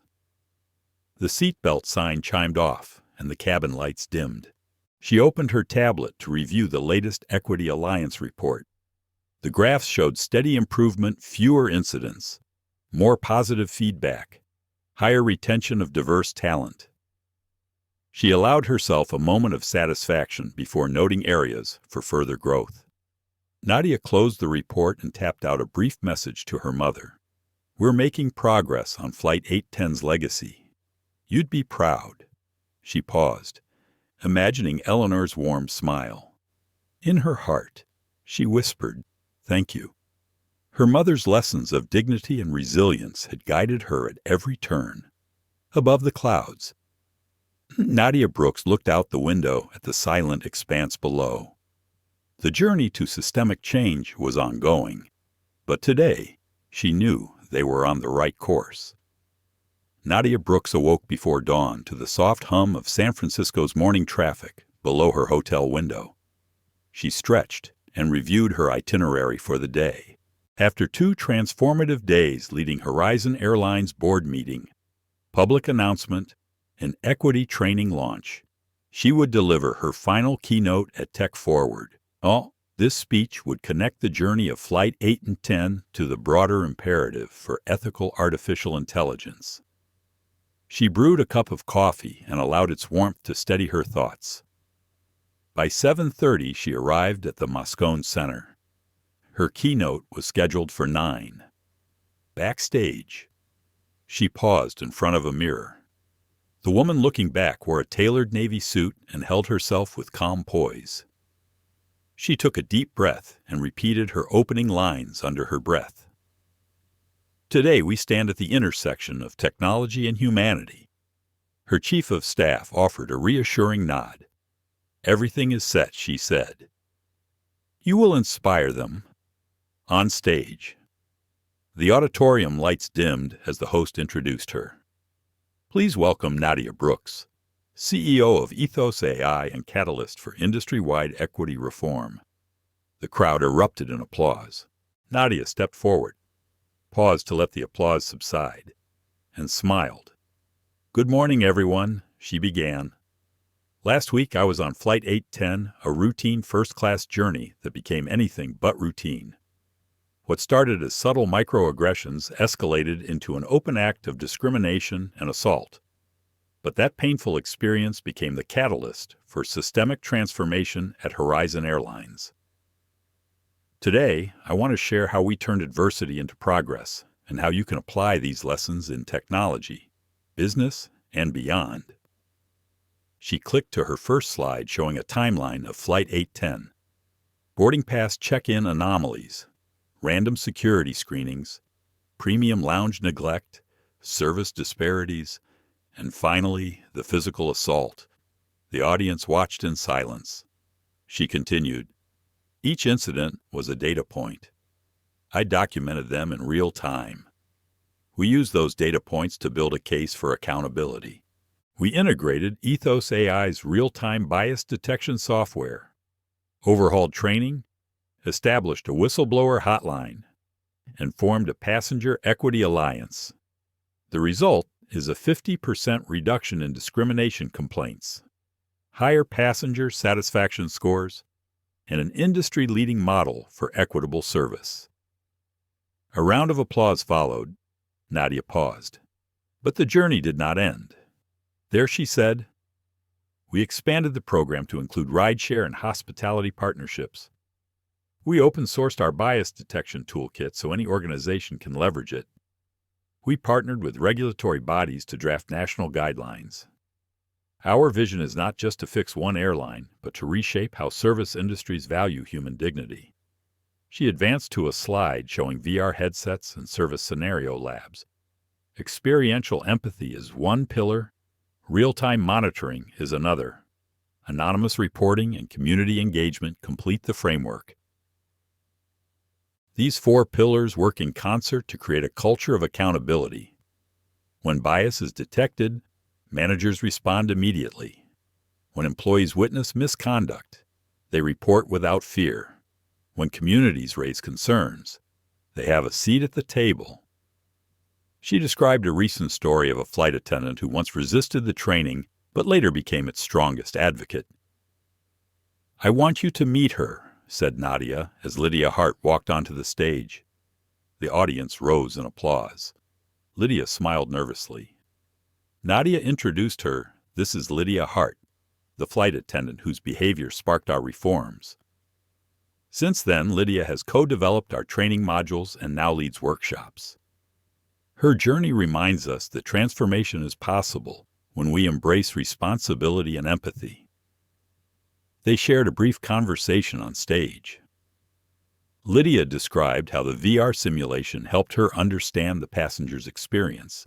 Nadia highlighted how genuine remorse and commitment to change can turn a villain into an ally.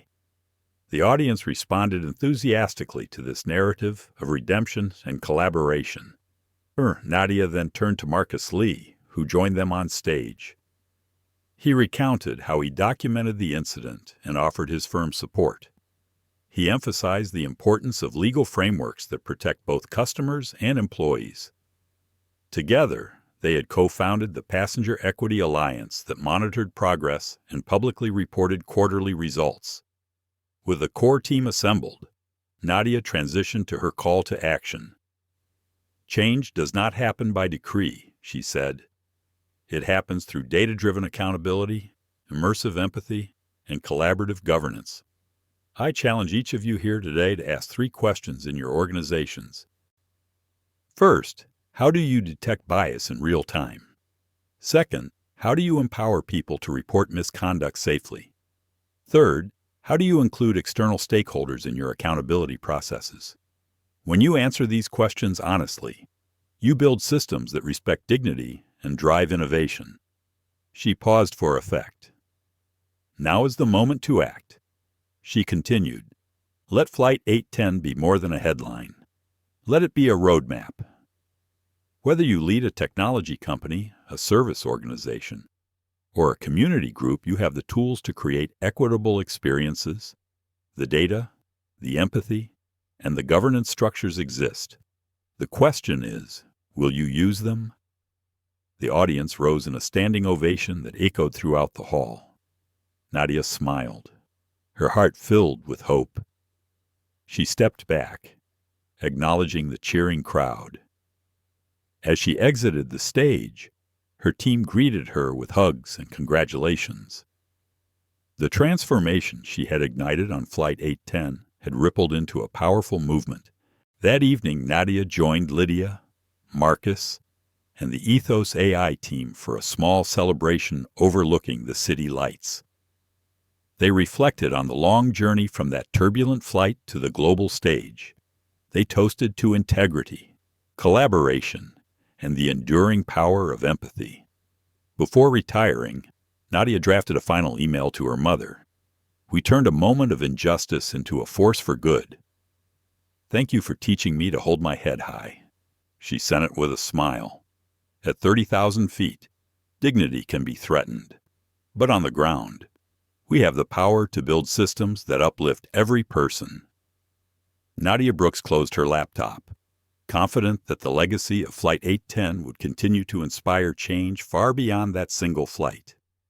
As we've seen, Nadia's dignity and data-driven courage transformed a moment of injustice into a blueprint for systemic change. We walked with her through every micro-slight, every flash of doubt, and that unforgettable slap that forced an airline to confront its own blind spots. Her strength reminds us that respect isn't a privilege. It's a right for every passenger, everywhere.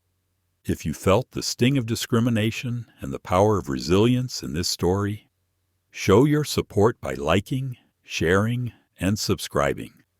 Stay tuned for our next video, where we'll explore more powerful tales of justice in unexpected places. Together, we can keep the conversation alive and the change moving forward.